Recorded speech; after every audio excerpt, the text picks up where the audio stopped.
Dans cette vidéo, nous allons voir comment procéder à la création de la fiche de personnel. Il s'agira concrètement de créer un seul salarié pour le moment, parce que là, je vais juste vous montrer la procédure et puis lorsque nous allons configurer entièrement le programme, nous allons donc pouvoir rajouter plus tard d'autres salariés. Alors, la procédure est la suivante. Vous venez au menu Liste. Vous venez au menu Liste, Fiche de personnel. Alors, cette interface-ci apparaît. Vous allez créer un nouveau salarié en cliquant ici. Voilà. Donc, voici les différents onglets à renseigner. Là, nous sommes sur le premier état civil.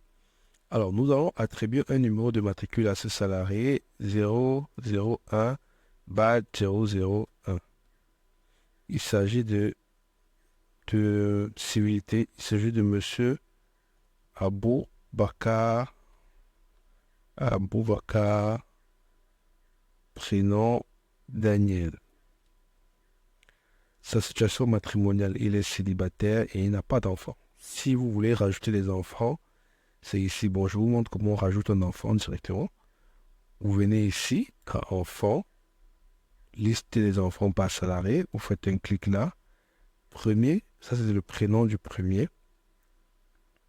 Le nom est automatiquement repris, c'est le nom du papa qui a été automatiquement repris.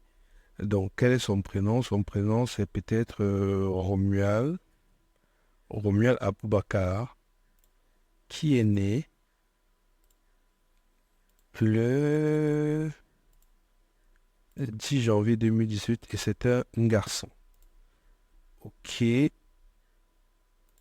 vous fermez. Oui, automatiquement, le nombre d'enfants apparaît là 1. On continue. Quelle est la date de naissance de monsieur Aboubakar? Alors, la date de naissance de monsieur Aboubakar, lui, il est né le 5 février 1992. Il est né dans quelle commune? On va mettre là Conakry, pardon. Conakry, quelle est sa nationalité? Alors, par défaut, là, c'est française parce que je vous expliquais comment ça se passe. Le logiciel est paramétré français. Là, quand on clique, on a camerounaise, belge. Vous pouvez ne rien avoir ici, c'est pas grave.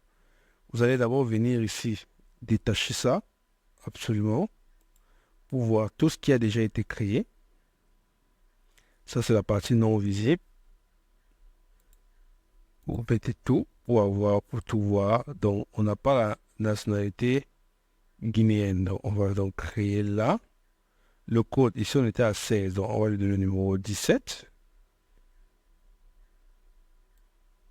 Intitulé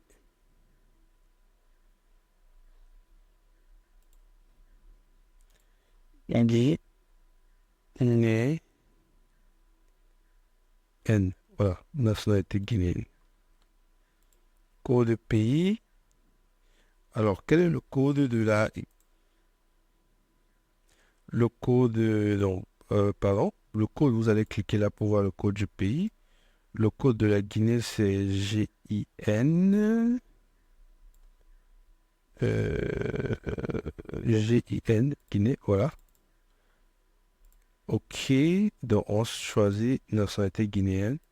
Alors, son numéro de sécurité sociale, on va lui mettre, on va laisser celui qui est là, on peut rajouter. Numéro technique temporaire, son adresse email, on n'a pas ces informations, donc là, c'est bon. On passe au niveau des coordonnées. Alors, où est-ce qu'il habite? Je ne connais pas exactement les quartiers, je vais juste mettre la ville et ce qu'il a contacté. Boîte postale, ça c'est pas super important, vous pouvez mettre. Cette information bancaire est super importante lorsque votre logiciel est directement connecté à votre banque, de telle sorte que vous pouvez générer automatiquement les paiements. Mais comme ce n'est pas le cas ici, ça ne sert à rien de renseigner cette partie. On va à l'élément principal, le plus important, c'est-à-dire là, le contrat. Alors cet onglet-ci, il est super important. Si vous le remplissez mal, alors votre salarié ne pourra pas apparaître au moment du calcul des salaires. Donc c'est très très très très important. Alors, premier élément, contrat de travail. Ici, vous allez venir ici à détail contrat. Vous cliquez. Date de début de contrat. Alors, cet employé travaille avec nous depuis 2000. Attendez. Depuis 2010. Il travaille avec nous depuis le 15 juillet 2010. Quel était son motif contrat? Quand vous cliquez là, voilà ce qui apparaît. Mise à jour des dates, OK. Motif contrat, c'est de l'embauche. Si vous ne voyez rien ici, vous créez. Vous pouvez dire directement créer, mais comme moi je vois, je prends embauche. Nature de contrat, de quel type de contrat est-ce qu'il s'agit? Alors, on vient d'abord ici en non visible pour voir tout ce qu'il y a de prévu et on va choisir un contrat à durée indéterminée. Donc voilà la référence du contrat. Et là, dès que vous avez rempli ces éléments, vous pouvez donc cliquer sur OK. Voilà. Donc, la date d'embauche a été récupérée. Vous voyez, son ancienneté a directement été calculée. Donc, il est là depuis 138 mois, soit 11 ans et demi. Voilà. Donc, c'est très important de remplir cette partie comme je vous l'ai montré. Maintenant, quel est le poste qu'il va occuper? D'abord, quelle est la convention nationale qui va lui être appliquée? Quelle est la convention collective? On va par exemple mettre le commerce. Et quel est le poste qu'il va occuper par département, par service, par unité, par catégorie? Alors, le poste, on va le créer en poste. Il est quoi? Il est, je sais pas, comptable.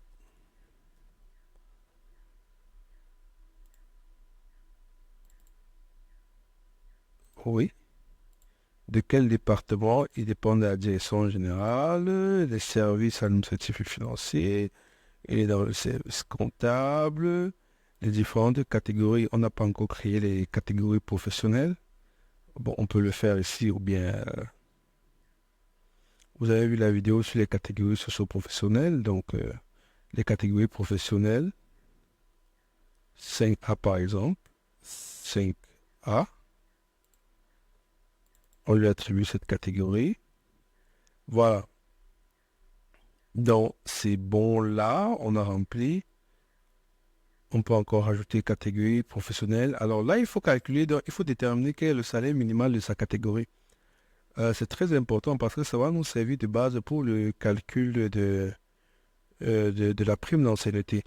Donc, on va par exemple mettre 1 500 000 francs guinéens. Voilà. Ah bon, alors ces autres informations-ci sont beaucoup plus intéressantes lorsque vous faites une gestion prévisionnelle des emplois et des compétences. Donc, ça, c'est vraiment un volet purement RH. Donc, avec les catégories socio-professionnelles, quel est l'emploi, quelles sont les qualifications requises, cet emploi répond à quel niveau, c'est quel niveau, quel indice, quel est le coefficient, ce genre de choses. Bon, pour l'instant, nous, on va calculer, on va paramétrer les éléments qui vont nous servir uniquement pour le calcul des salaires. Donc, je viens à l'onglet suivant. Voilà. L'onglet paye. Je suis à la partie salaire. Bulletin modèle, on n'a pas encore créé et c'est dans la vidéo suivante que je vous montre ce qu'on appelle un bulletin modèle. Alors, c'est quoi le salaire de base de ce monsieur? C'est 2 500 000 francs guinéens. Donc, ça donne un salaire moyen de 2 500 000 et ça fait un salaire de référence annuel de combien? Alors là, je vais essayer de calculer. On veut un salaire annuel. Donc 2 millions, 5 fois 12, ça fait 30 millions. Et ça correspond à 12 mois. Alors, horaire. Alors, quel est l'horaire qu'on va lui appliquer? C'est l'horaire société qu'on va lui appliquer. Ça veut dire la durée hebdomadaire moyenne dans les 173,33. Et pour récupérer cette information, on saisit une constante qu'on appelle horaire soc. Bon, je comprends qu'à ce niveau, si vous ne sachez pas encore à quoi ça correspond, mais faites-le et puis vous verrez Par la suite, à quoi ça correspond? Horaire, voilà. Vous allez prendre la constante horaire et horaire hebdomadaire. Voilà. Vous pouvez remettre la même chose. Ah non, c'est horaire société qu'il faut prendre. Attendez, pardon. C'est horaire société, voilà, de qui a une valeur de 173,33. Voilà, c'est plutôt horaire société. Donc, horaire soc. Voilà. C'est bon. Bon, prélèvement à la source, congé, prélèvement à la source, ça ne nous concerne pas. Congé, bon, ça, c'est des éléments qui sont purement contexte français. Si par la suite, nous avons besoin de venir modifier la fiche salarié, on viendra le faire, mais pour l'instant, c'est bon. Vous finissez, vous cliquez sur OK, et puis là, vous voyez dans Monsieur Aboubakar Daniel, dans la paye. Là, nous sommes à la paye de janvier 2022, c'est pour ça qu'on met cette information-ci. Alors, j'espère que vous avez vu comment créer un salarié. À la fin, il y aura une application où vous aurez la possibilité de créer plusieurs salariés et vous verrez plus facilement comment ça se passe.